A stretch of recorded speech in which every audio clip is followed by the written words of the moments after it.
Ladies and gentlemen, Enneagram folks, I am very glad to introduce you one of the most brilliant intellectuals in the world of the Enneagram, Mario Sikora. Thank you, Alberto. Mario will be speaking with me about his three most important ideas, his three brilliant ideas and contributions to the Enneagram world. First of all, this idea of the three instinctual biases, how to see the instincts like biases of looking at the world. The second point would be to see the Enneatypes as 9 strategies of behavior and feeling. And the last one, the system of the awareness to action process. This process to change for people, organizations, family. So Mario is a loving husband, he is a father of 4 children, for kids. He's a business consultant, he's an executive coach, an Enneagram professor, and he's the author of the book Awareness to Action, here in Spanish is Conciencia en Acción. It's a great book. We have been doing a workshop this week, and yesterday when we finished the workshop with one of the students, Santiago, we were talking in the cafeteria about your greatest power, your most great power in the Enneagram, and it's the power of clarity. You have this ability to clarify concepts and make things easy to understand. So, for example, the Enneagram that is sometimes could be a very complex to understand and to explain, and you make it very simple and very straightforward to understand for everybody. So one of the first things that for me was very clarifying was your explanation of the 3 instinctual biases. So when I started not knowing the instincts, I used Claudio Naranjo's work. It's a very, very great work, but I got a little bit confused about my subtype. And when I started to learn your work and I went to your workshop first time, you clarified to me very, very clearly how the 3 instincts function, how they create biases in your behaviors and emotions, and for me it was very clarifying. How did you get to this idea, Mario? Okay. Well, first of all, thank you for having me, Alberto. Alberto and I have known each other for some years now, and it's always a pleasure to see you. Thank you. I appreciate you taking the time to interview me.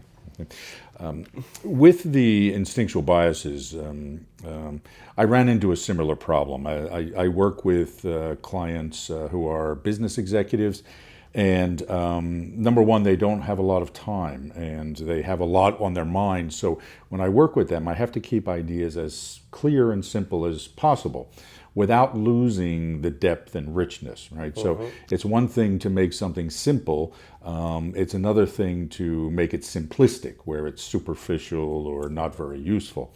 So what I've tried to do is make things simple, but also rich and have some depth.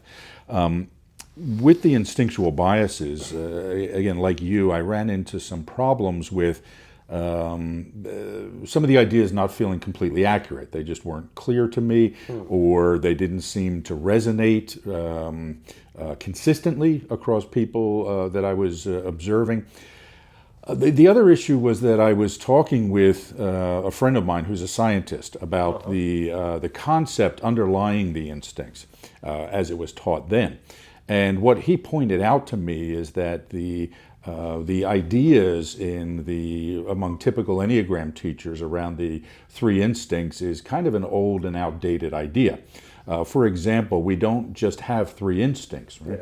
And in fact, biologists don't even use the term instinct anymore. It's it's an old term. What we really talk about are evolutionary adaptations, okay? And we have many of these. But they do tend to correlate into 3 groups, right? And so I started noticing things like, okay, there are behaviors that are not accounted for with the terminology that existed. If we think of self-preservation, social, and sexual, or one-to-one, in each of those categories, there are behaviors that I noticed that are correlated, but not explained by the term. For example, with what people call self-preservation, I started noticing that people who were this subtype or had this dominant instinctual bias were not just focused on preserving themselves, but were focused on preserving things in general.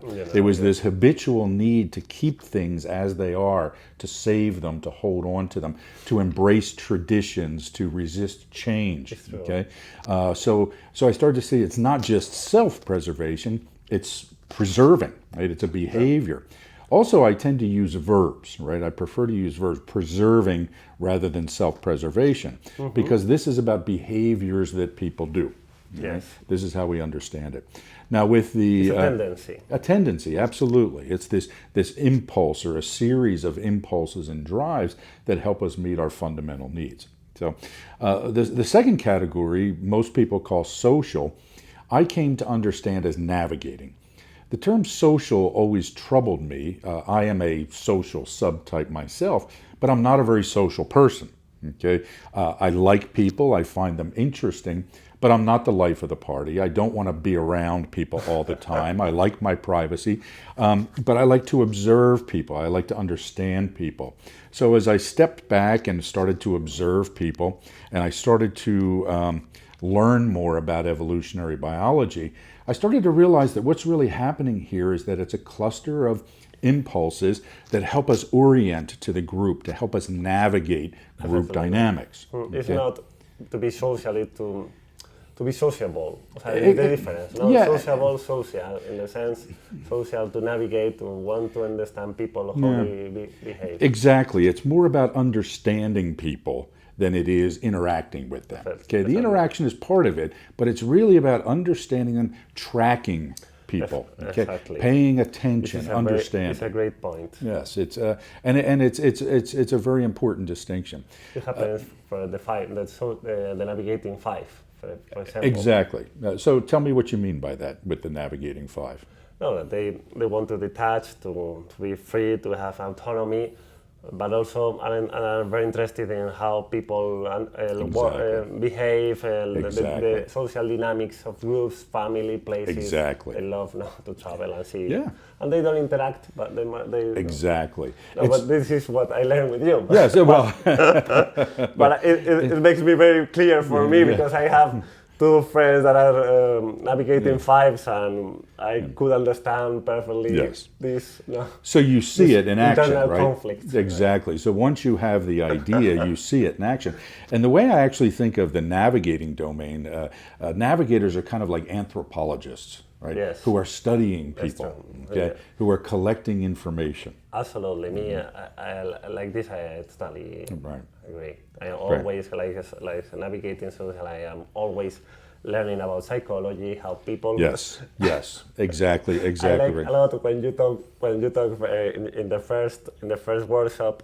You were talking the navigating. We like just to walk around the cities and see people. Yes. And my wife is very nice, because when I am in a weekend at home, my wife look at me now that I'm stressed and say, Alberto, do you need to give a walk and see people?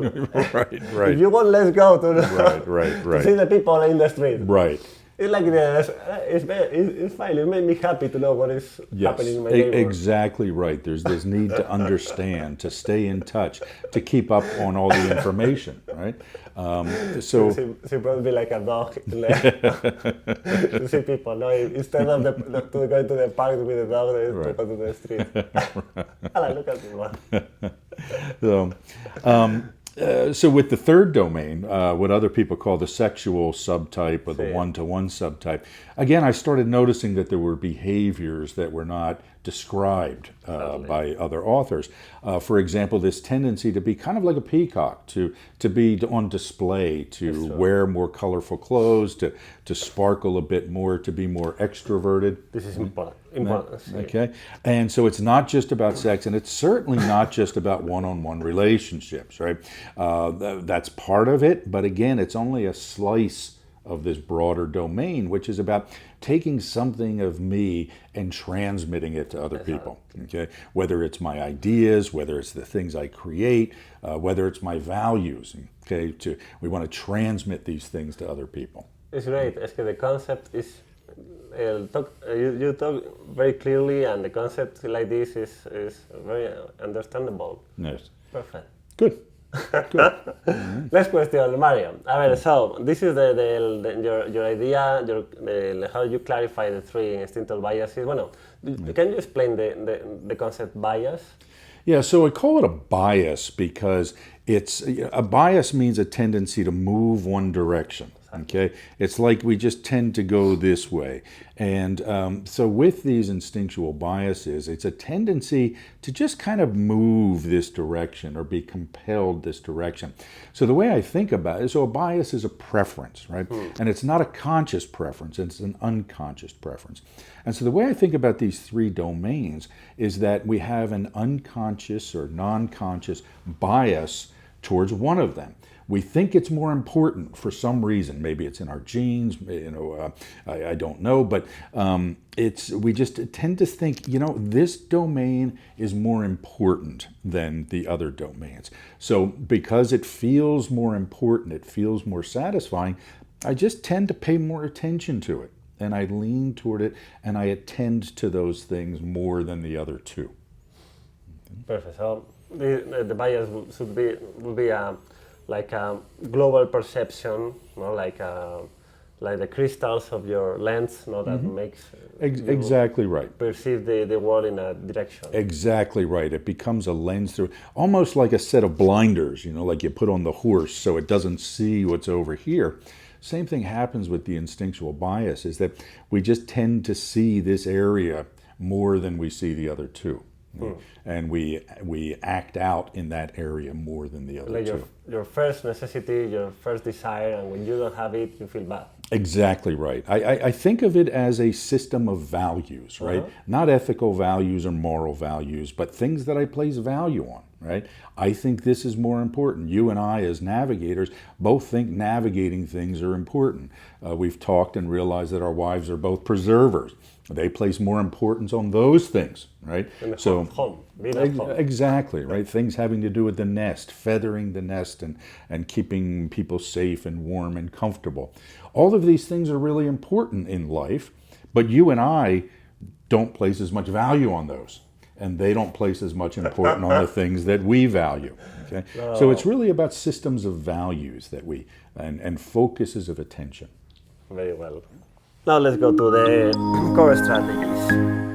Then, your great idea of the 9 core strategies. Now, it's another definition, another way of looking at the 9 enneatypes. Now, instead of look at the concrete concepts of to be the loyalist, to be the perfectionist. Now, it's more like the general strategy that guides their lives. Yeah. How did you get to the idea? So I was frustrated when Bob Tallon and I started writing Awareness to Action. I was frustrated that there was no clear definition of what it meant to be a particular type, right? There are the names, like you said, the loyalist and the peacemaker and the perfectionist, but not all of those names resonated with me, and people could bring their own interpretation to those names and so forth. There were also things like the 7 deadly sins, right? So you could say this was the lust type or this was the gluttony type. They don't really work that well for me. Okay, so I said I want to come up with something that I can understand to be true of everybody I know who's a particular Enneagram type. Right, and so I was reading Claudio Naranjo's book, Character and Neurosis, and he mentions in there that he views the Enneagram types as adaptive strategies. But he doesn't say anything else. He just mentions it and then kind of moves on to another topic. And that phrase struck me. I said, I like that. I like to think of it as these strategies. And in fact, the way I think about the relationship between the instinctual biases and the Enneagram types is that the Enneagram types are rooted in a strategy, a desire to feel a certain way. Exactly. Okay? And that strategy is the strategy we apply to satisfying our instinctual bias. Okay? So the instinctual bias is what we want. The strategy is how we get it. Okay, so you and I are both navigators. Interesting point. Yeah, so you and I are both navigators, but the way you navigate as a 6 is to strive to feel secure. Secure navigating. Exactly, secure navigating. Whereas my approach to navigating is very different. It's striving to feel powerful. Okay, so we both want the same thing. We want to navigate effectively, but you do it this way and I do it that way. Okay, so that's the relationship between the two things. Do you want to feel powerful, strength with people, and I want to feel secure with people. Exactly. In different places, with different groups. Exactly. And it's true. Yes. For me, it has been my challenge since I think I was like a children, to be in different places and to know how I have to behave. Yes. I wanna feel secure. I have to study. I have to learn. I have to understand people. Right. Yeah, because to feel secure of myself is right. true. And my approach has always been, how do I exert my will on this group, right? So that's very nice. I would like to be with you in that point instead of to feel secure, to feel powerful. It's a totally different approach. It is. Absolutely. Different approach. And so this helps us to understand why people who share the same instinctual bias are not always exactly the same, right? I mean, you and I are very different in the way we do these things. Just like the instinctual bias makes for the strategy to be different. Okay, so not all 8s are alike. Some 8s are powerful in the navigating domain, others in the preserving domain. Now, as we started thinking about this idea of a strategy, okay, what does that really mean? And so I started to think, it's this way that we're striving to feel. Right now, in the book, we called it striving to be secure, striving to be powerful. But over time, I've changed it to striving to feel secure, feel powerful. Because I really do think this strategy is rooted in a feeling. If I feel this way, then everything's fine. Right? And when I don't feel this way, I start to act out to try and feel that way. So when you feel secure, everything's fine. Right? It's Life's totally good. fine. Life is perfect, and I feel authentic also. In groups, exactly. And natural. And exactly. flow. You can have a sandwich and watch Netflix, right? I mean, life is good. But when you don't feel secure, this is when you start to act out your and you start to act out your 6-ish behaviors, right? Absolutely. Okay. And for me, it's the same with power. When I feel powerful, everything is fine. But when I don't, I start to try and get power, right? I start to push people around. I start to tell people what to do, all these 8-ish behaviors, okay? So it starts with this need to feel a certain way, and then that shapes the way we think about things, right? If you want to feel secure, you're going to think about security, right? You're going to think about, how do I feel secure? What do I have to do? And then you're going to act in ways that make sense. Absolutely. Okay, and for me, it's the same thing, but for the power. I want to feel powerful, so I think about power. And then I act in ways that will make me feel more powerful. Okay, so the strategies is it's a way of understanding what is at the heart of the Enneagram type. Right? We can the way that everybody manifests these types will be different. The strategy will look different in you than it will in some other 6. Okay, but at the heart of it is this desire to feel a certain way. Is the general root. Exactly. Inside. Exactly. For me, that's the foundation of this thing that we call Enneagram types. Okay. So the one thing that makes me call somebody a type 6 is that of the 9 strategies, they use striving to feel secure more than they use the other 8. Secure, confident. Exactly. Well, nice idea. And I think it's just a wonderful system, a wonderful idea, the awareness to action process, like a system of change. This system that you have make up, that you have created, for me, have the power of simplicity, because in 3 steps you can change your mind and start behaving different, and for me it has really helped me, because it's so easy to do. Good. How did you get to this idea? Sure. So I remember very clearly, again, when Bob and I were writing Awareness to Action, my frustration was that the Enneagram was a great tool for understanding ourselves and understanding other people, but there wasn't much that told us, what do we do? How do we improve? How do we grow? Exactly. Okay. So, and I remember saying to him, I want 3 simple steps, okay? Because I'm a very impatient person, right? And, I'm the kind of person who likes 3 bullet points. Advice can be a virtue. Exactly right. Exactly right. And it can be a vice too. But I am the opposite. I want to understand everything, analyze everything, and then I make things too complicated sometimes. Right.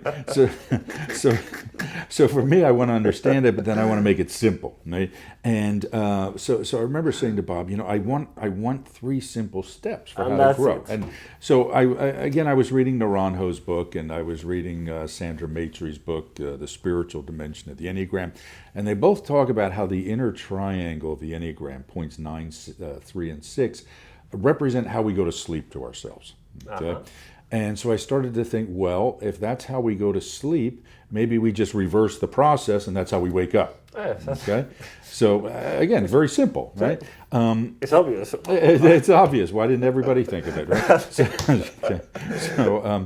Like the penicillin, no? How did anybody before could see it? Right.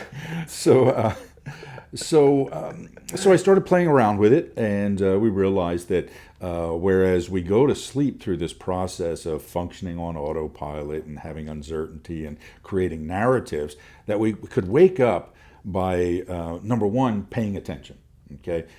Whenever there's something that's not working, we feel some friction, we feel some discontent, it's a sign that says, hey, pay attention, right? Observe what's happening around us, and then put it in the context of what we know about ourselves, okay? What we know our habitual patterns to be. And this is the beauty of the Enneagram. It tells us, as a 6, here's what you tend to do, okay? Remember, you tend to do these things, right? And I, as an 8, remember, I tend to do the things in this book and other things we've learned. So once we understand that, we say, okay, instead of doing this, I'd like to do this, right? So we set a goal for change. The problem is that the reason we do the behaviors we do right now is because they satisfy some need, right? They make us feel good in some way. And whenever we attempt to change, we have this fear that if I start doing this, I'm going to lose this thing of value, right? So what we need to do is identify this conflict. We need to identify this thing that I'm worried about losing, okay? And then we have to redefine the way we think of the strategy so we can do both, okay? To do not lose yourself. Exactly, to not lose yourself and to not go against your strategy, right? So as a 6, if I tell you, you know what, Alberto, stop worrying, okay? See, you're laughing already, right? So if I say, you know what, just go take risks, be reckless, do these things, you're going to have the response you just did, forget about it, right? Because what matters to you... At the first moment could be interesting. Oh, yes, you are right. Yes. But then 5 minutes later... Exactly. And this is what happens. This is what always happens when we try to change. We understand intellectually that, yes, I should do this. But then when we leave the coach's office or we leave the workshop, we start to say, well, wait a minute, I'm not going to do that because I'm going to lose this thing that matters to me. So instead of telling you, stop trying to be secure. What I do with the awareness to action process is I say, Alberto, you could actually be more secure if you learn to take healthier risks, okay? Just a little bit. You don't have to, be reckless, but just go a little bit incrementally, okay? And that will actually make you feel more secure. A lot of times when I'm working with clients, they end up getting fired because they're too risk averse. Right? They reach high levels and the company wants them to expand products and take risks, and they refuse to do it because they're afraid if I take a risk, I'm going to screw up, something bad's going to happen. What I help them to understand is, well, if you don't get a little bit better at taking risks, it's actually worse for you because you're going to get fired and you're not going to have much security there. In the long term, it's not a good strategy. Exactly. And so we always want to go from thinking about the short-term benefit to the long-term benefit. So if we look at somebody like me who's striving to feel powerful, if you were to just tell an 8, you need to be vulnerable, okay? You need to not worry about power. They're going to say, get out of here, right? I'm not going to listen to this, okay? Yeah. But what you need to do is help them understand, you could be more powerful if you're nicer to people, right? now you're starting to say, oh, wait a minute, I never thought of it that way. Exactly. Okay, I used to think that if I'm nice to people, I lose my power. But if I think about it, I can actually get more power by being nicer. Now, again, this is a positive or adaptive application of power. It's not about controlling people. It's about doing something good for them. Okay? So we have to work with the strategy. Okay, so that's step 2. This is what we call the authenticity stage, where we rewrite the definition of the strategy so that it's more real about what's in the world. Authenticity. Be yourself in an adaptive way. Exactly, exactly. You don't have to be somebody else. In fact, you can't be somebody else. You're only you. So you have to say, how can I be a better version of myself, a more authentic version of myself? Okay, and then finally, action. Right, and none of this is any good if we're not taking action. So I always work with people to identify 1 or 2 very simple action steps to take, because if we try to change globally, if you tell an 8, be nice to everybody, right? Be nice all the time. It's too much. Okay? If I tell a 6, take risks all the time, don't. No. So we have to narrowly define it. In this situation, I'm going to take a little bit more risk. In this situation, I'll take a little bit more risk. And when I get comfortable with that, I'll pick some more situations. Okay. So it's always, the action step is always small, achievable, and incremental. Yes. It's like a strategic action with oneself. Exactly. It's being intelligent with our Exactly. smart. It's about being smart. It's about thinking long term instead of short term. It's about honoring who we really are, right, rather than trying to go against it. And start small. Yes. Baby steps. Starting small is really, really important, because we're going to fail. Right, whenever we try to make big changes, we're going to slip up. If I decide, okay, I'm going to be nice to these people and these people, I might do it most of the time, but I'm going to screw up. I'm going to fail. So the easier I make it to succeed, the more success I'll have, exactly. And success builds on itself. This point that you made, that we have to be conscious that we are going to fail, yes, is so important. Yes. People tend to think that change is like flipping a switch, the light switch, right? I flip the switch and the light goes off. I flip it, it goes on. This is not how humans are. This is not how change works. This is not reality. Right. So the goal is not to make this change and be perfect in some way, but to realize that I'm making this change. I'm going to have success sometimes and I'm going to fail other times. But I have to keep reminding myself, oh yes, I did this old behavior again. Next time I'm going to do this, right? And then we work on it.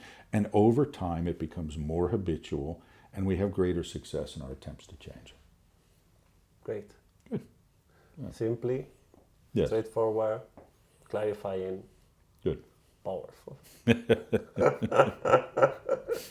Adiós, Mario. All right. So, Mario, thank you very much for the interview. Very, very, very straightforward, the 3 points. No, but yes, I think I am very thankful. I'm very grateful for these 3 ideas, because for me it has changed absolutely my way of using the Enneagram in my clients and my classes, because this is such a easy way simply way to do things. And I think that one of the problems that professors and coaches and psychologists do with the Enneagram is to complicate things so much. Yes. With the wings, with the with the subtypes and subtypes, and can be a mess. And at the end, a system, if it gets complicated, it loses its power, its usefulness. Right. I agree. I mean, there are many ways to look at the Enneagram, and there are many good Enneagram teachers out there. But for me, it's important to understand what are the most fundamental ideas and then focus on exactly. Them. Not lose the fundament. Exactly. I'd also like to say that, as you know, I have a lot of free articles and videos on the internet. I've just started a new blog at mariossikora.com. mariossikora.com. So I'll just throw a little pitch in there for that. Lots of good material for and this people. is the Mario's book. You have to read it. No, I love your book because it's so straightforward. It's so easy to understand. It's in Spanish, in English, and in Italian. And Russian, and soon to be Korean, and Korean also. maybe Portuguese soon too. Oh, very nice. Yeah, thank you. So Awareness to Action is the book, and your webpage, mariossikora.com. Great. Thank you, Alberto. Mario, thank you very much. Pleasure. Yes. I always, in every social interaction, it happens to me always the same. The first minutes I am stressed, then I calm, and I can be natural. It happens to me always, in every place. Yeah. When I make a conference, stay with new people, whatever, it's the mechanism to feel secure. It's like you need to feel secure in order just to relax and be yourself. Yes, yes. Yes, and for me, when I enter a social situation, what I'm immediately thinking about is, what are the power dynamics, right? Who has power, who doesn't, what is my power compared to other people? It's just the way that the mind works. Yeah. So, for instance, if you don't feel powerful in a social situation, how do you feel? You start, you know you're in a group, you are starting making a course or doing a class or whatever. Yeah. Or you are with your wife and your friends and in a new social relation or moment. If you don't feel powerful, if you start losing this sensation, what happens? Yeah. So it's not always conscious, right? I mean, a lot of times this activity is happening unconsciously. But for me, when I enter a situation, I don't have to be the most powerful person there, right? I don't have to be in control of everything, but I have to understand where I stand on the power hierarchy. Okay. So what I'm looking to do is understand, okay, these people are more powerful, these people are less powerful, this is where I am, okay? And if everything in the group is working fine, right? There's no threats, there's no problems. If it's a business engagement, people are competent and know what they're doing, then I'm fine, okay? I'm here, they're here, everything's good. But if things are not good, I have to I tend to start thinking about, okay, how do I get more control so I can fix this? Right? Okay. So that's the time when the 8 wants to start taking over and controlling things. They don't immediately have to be the boss. It's fine if everything is good, because again, when I feel powerful, when I feel safe, I don't worry about acting powerfully, right? But once I start to think, this isn't going well, that's when I have to start trying to take more control.